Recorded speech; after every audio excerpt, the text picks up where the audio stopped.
BodyBags, where horror lies. Hey, I'm Sam, I'm a thirsty guy for BodyBags, and this week I am doing I Sell the Dead. Pretty solid film, I would say. It wasn't, it wasn't the worst thing ever, wasn't the best thing ever, but it was a pretty solid movie.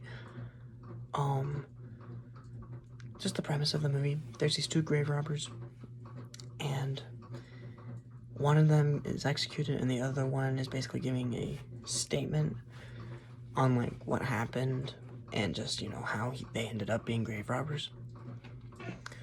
The cast was pretty good. You got Ron Perlman being the saint, or whatever, I don't know. That's basically, talking with the one grave robber.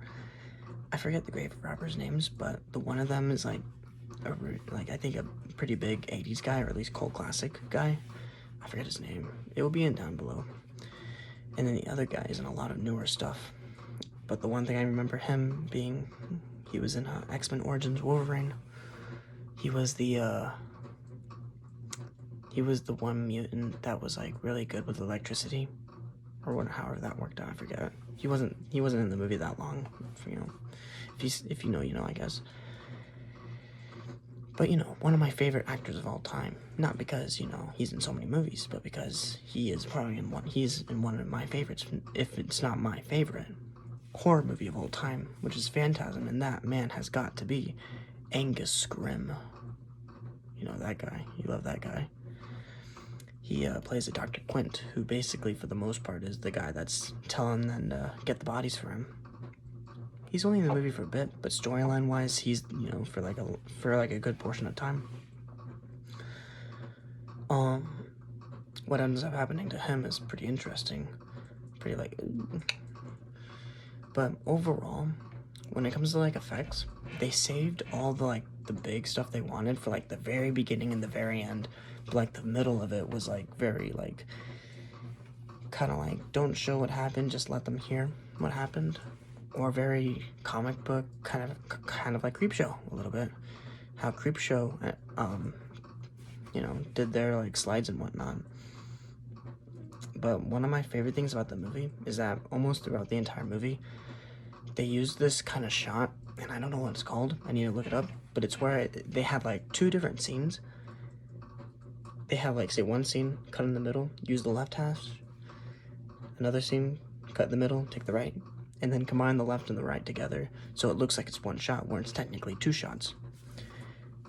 And honestly, that's probably one of my favorite shots to do out there.